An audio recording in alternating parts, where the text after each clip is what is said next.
ઘણા જન્મના પુણ્યથી એકત્ર કરેલું જ્ઞાન છે. એમ કે પહેલાં તમે આગલા ભાવમાં તમે યોગ ભ્રષ્ટ હતા અને આ વખતે પૂરું કર્યું, તોય વાંધો નહીં.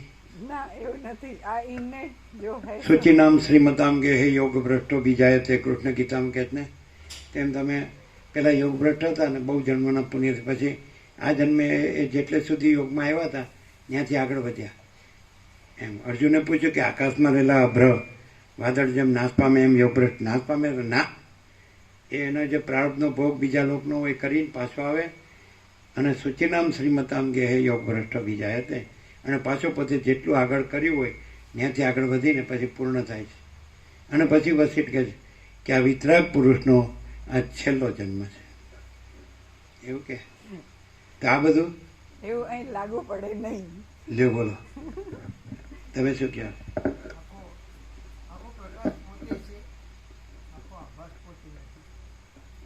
આભાસ આપે જે બધું કહ્યું ને શ્રીમતામ એ બધું છેલ્લો જન્મ છે ને એ બધું આભાસ આપે જ આભાસ જ નથી. એવું કહેવા પણ નથી, કોઈ કહેવા વાળો નથી.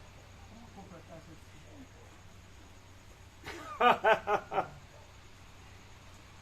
તો પછી એમાં આવું દ્રશ્ય કેમ થયું? માણસ આવું કાંઈ નો એવો જન્મે મરે એવો, સુખી દુઃખી થાય એવો, હું તો મારું તારું કરે એવો, રાગ દ્વેષ કરે એવો,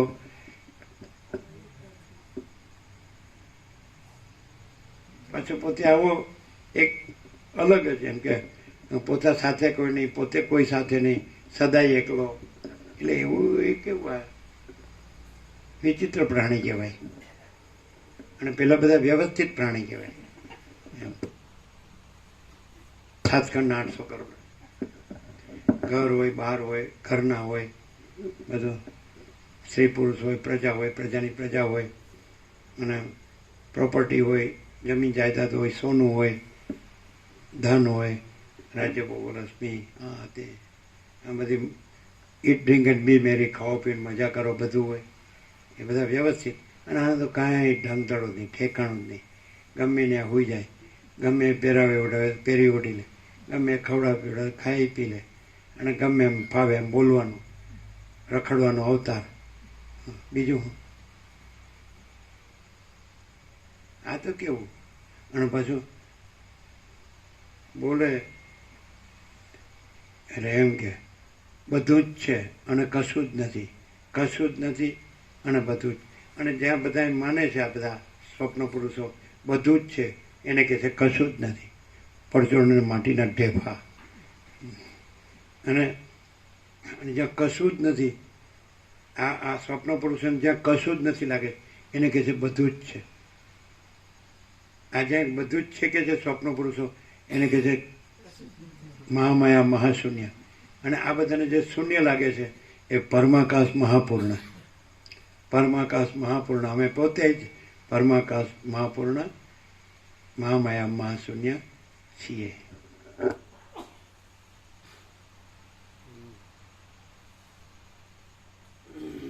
સદગ્રંથોમાં શિરોમણી શ્રી યોગ વાસિષ્ઠ મહારાજ એટલે આ સાંભળે તમે પૂછીએ સમજાતું કે સમજ્યો? તો હવે તો કે કાંઈ આટલી ગધામુજી કરીને ભેગું કર્યું કાંઈ નાખી દેવાનું, ભિખારી થઈ જવાનું? તો એમ કે પાછો સમજો કે સમજો એમ કે અમે પૂછેલું કે આ તમે કરોડો કર્યા એટલે આમ આનંદ આવે ને? તો કે આનંદ તો આવે જ ને, પણ આમ એમાં બધી ઉપાધિઓ ઘણી હોય ને, તો ઉપાધિઓ હોય જ, પણ પછી એમ કે એટલે આ પણ સમજાય કે નહીં? એટલે આ સમજાય. તો પણ હવે આટલું બધું ગધા મજૂરી કરીને ભેળું કરી નાખી દેવાનું, ભિખારી થઈ જવાનું એમ કે પાછું? હા કે એમ કાંઈ મેં કાચા કાંડના નથી. એટલે પહેલેથી કહી દીધું કે હું સમજો નથી એટલે હું નાખી દેતો નથી. હા એમ તમારે એમ ન સમજ એ હું સમજો છું પાછો. હું કેમ નાખી દેતો નથી તમારે એમ સમજો, હું સમજો નથી એ હું સમજેલો છું. મારી સમજણ કાંઈ કમ નથી.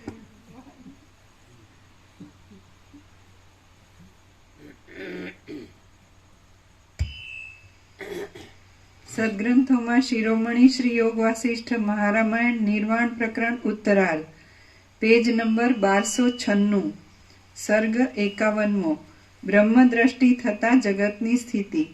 આ 51મા સર્ગમાં બ્રહ્મદ્રષ્ટિ થતા આ જગત ઉત્પન્ન જ નથી થયું એમ જણાય છે.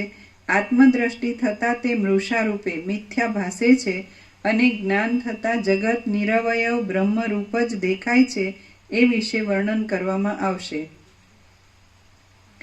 પેજ નંબર 1296, જમણી બાજુ વચ્ચે.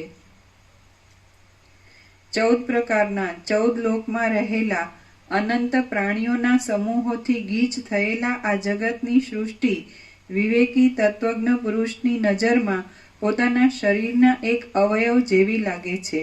તાત્વિક દ્રષ્ટિથી જોતા કારણના અભાવને લીધે આ સૃષ્ટિ ઉત્પન્ન જ થયેલ નથી અને તેનો નાશ પણ થતો નથી. વ્યવહાર દ્રષ્ટિ વડે જોતા જેવું કારણ હોય તેવું જ કાર્ય થાય છે. જો કારણની અંદર કાર્ય રહેલું, જો કારણ જ ન રહ્યું હોય તો પછી કાર્ય ક્યાં રહ્યું? કેમ કે પ્રત્યક્ષ પ્રમાણ વડે અનુભવમાં આવવાથી એ કાર્ય કારણ રૂપ જ છે. એ કાર્ય કારણ રૂપ જ છે. તેથી જો પ્રમાતા ચિત્તમાં કોઈ જાતની વૃત્તિ સ્ફુરે નહીં. જો આ નોંધવા જેવું છે કે નહીં આજનું? અમે રોજ એવું એવું આવે જ ને. હા, હમણાં જ નથી, ક્યાંય લખીશું. હે? અમે અંદર આ શરૂ કરતા પહેલા જ મનમાં ક્યાંય લખીશું લખ્યું. અને પ્રવીણ પ્રભુનું શું થયું? એટલે ફોન એમનો આવશે એની રાહ જોવી પડે એમ છે. એમને નુકસાન થશે ખરું? ના થાય. પહેલા એમનો હેક થયેલો જ હતો એટલે એ આખો થયો કે ખાલી વોટ્સઅપ થયું એ અમને નથી ખબર. વાર થાય એટલે ખબર.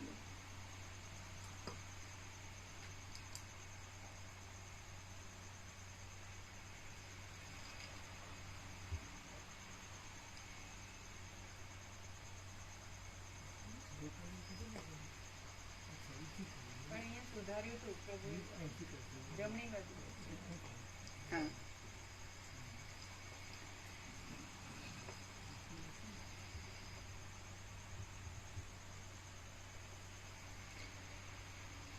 કેમ કે પ્રત્યક્ષ પ્રમાણ મળે અનુભવ. કહી શકો તમે એમ કહી શકો તમે પહેલેથી જ ગ્રહણ જ ન કર્યું એટલે ત્યાગ કરવાનો સવાલ જ ન આવ્યો. પણ અમે લોકોએ ગ્રહણ કર્યું હોય એટલે હવે ફેંકી દે ભિખારી જેવું લાગે એવું કહી શકો. આ પ્રકાશથી એવું ક્લિયર થાય કે ગ્રહણ કરવા વાળો, ત્યાગ કરવા વાળો, ગ્રહણ કરવાની વસ્તુ, ત્યાગ કરવાની વસ્તુ, ગ્રહણ ત્યાગની ક્રિયા એવા આભાસ, ચિદાભાસ કંઈ નથી અને આખો પ્રકાશ પોતે. અને તમે એવું ગ્રહણ જ ન કર્યું એવું નહીં, ઇનેટ પ્રકાશમાં એવી કોઈ ભ્રાંતિ સંભવતી જ નથી.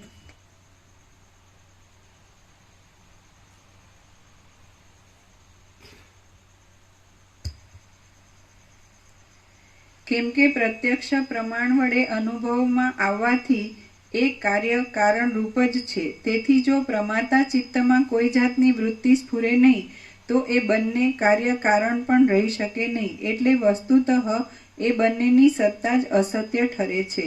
જેમ શાંત સમુદ્રની અંદર તરંગ, ચકરીઓ ઇત્યાદિ રહેલા છે તેમ વિકારો રહિત બ્રહ્મમાં જગત, ચિત્ત આદિ વિવર્ત ભાવથી રહેલ છે. જેમ માટીના પિંડામાં ઘડો, શરાવ વગેરે અનેક પાત્રો હોય છે અને સુવર્ણ જેમ પોતાની અંદર કડા, કુંડળ આદિ નાના પ્રકારના આકારોને ધારણ કરી રહે છે તેમ નિર્મળ નિર્વિકાર પરબ્રહ્મ જ પોતાની અંદર સર્વને ધારણ કરી રહેલ છે અને સર્વરૂપ થઈ રહેલ છે. ચિત્તનો નિરોધ ન હોવાને લીધે સ્વપ્ન અવસ્થામાં ચિત્તની અંદર અનેક વાસનાઓ અને આસક્તિઓને લીધે વિષયો સત્ય લાગે છે. તેથી ઉલટું જો આત્મ સ્વરૂપનું જ્ઞાન થાય તો જાગ્રત અવસ્થા પણ અસત્ય લાગે છે. જાગ્રત પ્રપંચ કેવળ મનની કલ્પનાથી જ ઊભો થયો છે એમ સમજાઈ જાય તો તે ઝાંઝવાના જળ જેવો મિથ્યા થઈ રહે છે. જો તે વિવેક વિચારથી નિર્મળ થઈ જાય તો તે સ્વપ્નના જેવો જ અનુભવમાં આવે છે. જેમ વર્ષાકાળ જતો રહેતા વરસાદના વાદળા સ્થૂળ ભાવને છોડી દે છે તેમ જ્ઞાન સારી રીતે સુદૃઢ થતા તે જ્ઞાનનિષ્ઠ પુરુષની દ્રષ્ટિમાં પોતાના દેહ સાથે સર્વ પ્રાણીઓ સ્થૂલ ભાવને છોડી દે છે. કૌંસમાં સ્થૂલ ભાવથી રહિત કેવળ બ્રહ્મરૂપ દેખાય છે. જેમ પોતાના દેહ અને સર્વ પ્રાણીઓ સહિત પછી એક અક્ષર રહી જાય છે.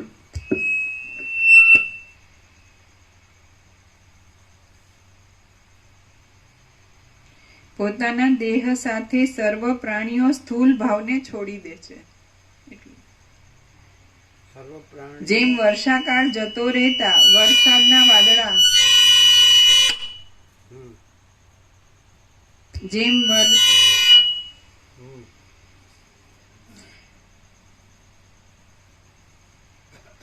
વર્ષાકાળ જતો રહેતા વરસાદના વાદળા સ્થૂલ ભાવને છોડી દે છે, તેમ જ્ઞાન સારી રીતે સુદૃઢ થતા તે જ્ઞાનનિષ્ઠ પુરુષની દ્રષ્ટિમાં પોતાના દેહ સાથે સર્વ પ્રાણીઓ સ્થૂલ ભાવને છોડી દે છે.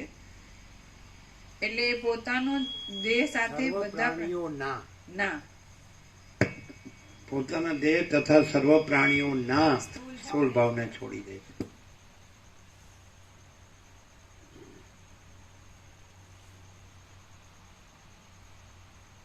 અમે તો વાંચતા નથી તો પછી કેવી રીતે ખબર પડતી હશે?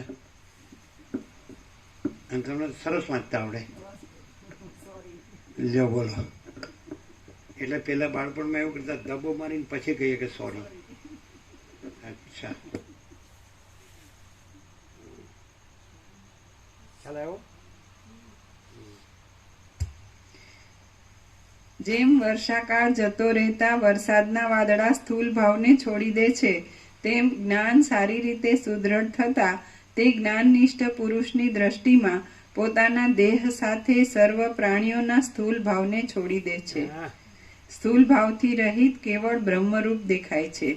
જેમ વરસવા માંડેલો વરસાદ છેવટ સાવ વરસી જઈ આકાશરૂપ થઈ જાય છે, તેમ સત્ય આત્મતત્વનું જ્ઞાન થતા અહંકાર સહિત જગત શમી જાય છે. જ્ઞાન થતા શરદ ઋતુના વાદળાની પેઠે ફીકો પડી ગયેલો, નિર્મળ થઈ ગયેલો અને ઝાંઝવાના જળની પેઠે સાવ મિથ્યા જણાયેલો દ્રશ્ય ભાવ ફરીવાર તેનું તત્વ શોધવા જતા ગળી પડી ક્યાંય જતો રહે છે. જેમ બળતા અગ્નિમાં નાખેલું સોનું, કાષ્ઠ અને ઘી અગ્નિની અંદર ભસ્મરૂપ થઈ એક જ સ્વરૂપ બની જાય છે, તેમ તત્વનું અપરોક્ષ જ્ઞાન થતા જગત, ચિત્ત વગેરે સર્વ એક ભાવ બની જાય છે. જેમ કોઈ ઘરના ખૂણામાં ભૂત ભરાયું છે એવું કોઈ બાળકને લાગે, પણ સત્ય સમજાતા તેની ભ્રાંતિ દૂર થઈ જાય છે, તે જ પ્રમાણે જ્ઞાનથી ખરી સમજણ આવે છે. એટલે આ ત્રણેય લોકના સંબંધમાં જે કાંઈ તેનું સાકારપણું જણાય છે તે ક્રમે કરી ક્ષીણ બની જાય છે. જીવરૂપ સાક્ષી ચૈતન્ય અનંત અને નિરાકાર છે અને તેને પોતાના સ્વરૂપની અંદર વિના કારણે પોતાની મેળે જ જગત, ચિત્ત આદિની વિવર્ત રૂપે પ્રતીતિ થાય છે. તેમાં આકાર વગેરે ક્યાંથી જ હોય? જીવરૂપ સાક્ષી ચૈતન્યને પોતાના વાસ્તવ સ્વરૂપનું જ્ઞાન નહીં હોવાથી તેને જગત, ચિત્ત વગેરે સંસારનો પ્રપંચ દેખાય છે, પણ જ્ઞાન થતાં એ અજ્ઞાન આપોઆપ નાશ પામે છે. પછી તેમાં આકાર વગેરે ક્યાંથી જ હોય? જાગ્રત પ્રપંચ સ્વપ્નના જેવો અસત્ય છે એમ સમજવામાં આવે છે, એટલે તે પોતાના સ્થૂલ ભાવને, સાકારપણાને છોડી દે છે અને અગ્નિ વડે તપાવેલા સુવર્ણની પેઠે પરમ કોમળતાને પામે છે. જેમ સુવર્ણ પોતાના સુવર્ણ ભાવને છોડ્યા વિના કડા કુંડળ આદિરૂપ થઈ રહે છે, તેમ ચિદાત્મા પોતે પોતાના સ્વરૂપમાં રહ્યા છતાં દેશકાળ વિના જાગ્રત પ્રપંચ અને સ્વપ્ન પ્રપંચને રચી લે છે અને કેમ જાણે પોતે જ સાકાર સ્વરૂપ બન્યો હોય એમ દેખાય છે. આમ વિવેક જ્ઞાન પ્રકટ થતા જાગ્રત પ્રપંચ સ્વપ્નના જેવો તુચ્છ અને મિથ્યા જણાય છે. એટલે જેમ શરદ ઋતુ ચાલી જતા જળનો પ્રવાહ હલકો અને શાંત પડી જાય છે, તેમ જ્ઞાનને લીધે વિષય ભોગ સંબંધી રાગ, પ્રેમ હલકો અને શાંત પડી જાય છે. અતિ તુચ્છતાને પામેલી દ્રશ્ય સંબંધી શોભા ભલે પોતાની આંખ આગળ ઊભી હોય તો પણ વિવેકી પુરુષને જાગી ગયા પછી વિચાર કરતા સ્વપ્નના પદાર્થો તરફ રુચિ નથી થતી, તેમ તેને એ દ્રશ્ય તરફ પણ રુચિ થતી નથી. પોતાના આત્માની અંદર શાંતિ મેળવી એ ક્યાં અને આ ક્ષુદ્ર વિષયોમાં લોભાવું એ ક્યાં? જો જ્ઞાની પુરુષોને પણ વિષયોમાં રુચિ થવી સંભવે તો સુષુપ્તિ અવસ્થાની અને જાગ્રત અવસ્થાની પણ એકતા સંભવે અને મૂઢ પુરુષો તથા તત્વજ્ઞ પુરુષનું પણ ઐક્ય સંભવે. આ જગત કેવળ મનોમય છે, ભ્રાંતિરૂપ છે અને તેનું સ્વરૂપ સ્વપ્નના જેવું સાવ મિથ્યા છે. આવો નિશ્ચય થઈ ગયા પછી આ જગતની અંદર રહેલી માળા, ચંદન અને વનિતા આદિ પદાર્થોમાં મનાયેલી સત્ય બુદ્ધિ દૂર થઈ જાય છે. હે મહાબુદ્ધિશાળી રામચંદ્રજી, ઝાંઝવાના જળ જેવા અને અસત્ય એવા દ્રશ્ય પદાર્થો ભલે સામા ઊભા હોય તો પણ તે કયા વિવેકી પુરુષને રુચિ ઉત્પન્ન કરે? જગત વિશેથી સત્યપણાની બુદ્ધિ દૂર થઈ જાય છે એટલે શાંત બુદ્ધિવાળો વિવેકી પુરુષ એ જગતને જાળિયામાંથી પડતા દીવાના કિરણો જેવું કાંતિમાન તથા ચિદાકાશની પેઠે નિરાકાર જુએ છે. જાગ્રત પ્રપંચ કેવળ ચિત્તની ભ્રાંતિ રૂપ જ છે એમ જ્ઞાન વડે સમજાઈ જાય છે એટલે પછી તેને માળા, ચંદન અને વનિતા આદિ પદાર્થોમાં રુચિ પેદા કરનારી ચિત્તની ભ્રાંતિરૂપ ભાવના પણ નાશ પામે છે. એકવાર અમુક વસ્તુ મિથ્યા છે એવું સમજાઈ જાય છે પછી તેની ઉપાદેય બુદ્ધિ ક્યાંથી જ રહે? જાગ્યા પછી સ્વપ્નનું જ્ઞાન થાય એટલે સ્વપ્નમાં જોયેલા સુવર્ણને લેવાની કોણ દોડધામ કરે?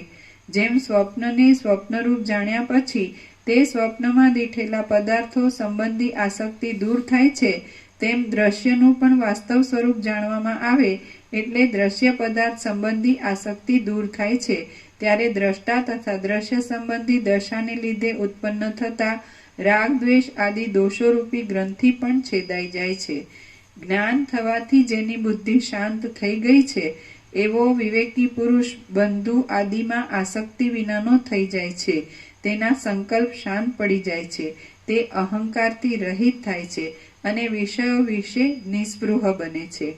તે સંસારના વિષયોમાં રહેલી આસક્તિને વશ થઈ નકામો પ્રયાસ કરતો નથી, કૃતકૃત્ય થઈ રહે છે અને શાંતિ પામે છે. જેમ દીવાની શિખા ઓલવાઈ જતા તેના કિરણો પણ ઓલવાઈ જાય છે તેમ વિષય સંબંધી રાગ દૂર થવાથી વાસના પણ ઓલવાઈ લયને પ્રાપ્ત થઈ જાય છે. ગંધર્વનગરની પેઠે પ્રથમ ભ્રાંતિરૂપે દેખવામાં આવતું આ સર્વ જગત જ્ઞાનનો ઉદય થતા દીપકના કિરણોના સમૂહની પેઠે પ્રકાશરૂપ, નિરાકાર અને આકાશના જેવું શૂન્ય અને કેવળ ચિદાકાશ રૂપ જ દેખાય છે. તત્વજ્ઞ પુરુષ સાતમી ભૂમિકામાં રહેતો હોવાથી તેમજ પરબ્રહ્મમાં વૃત્તિ નિરોધ દ્વારા એક સ્વરૂપ થવાથી પોતાના દેહને, આકાશને, શૂન્ય કે સ્ફુરણને એ કશાને સુષુપ્તિવાળાની પેઠે દેખતો જ નથી.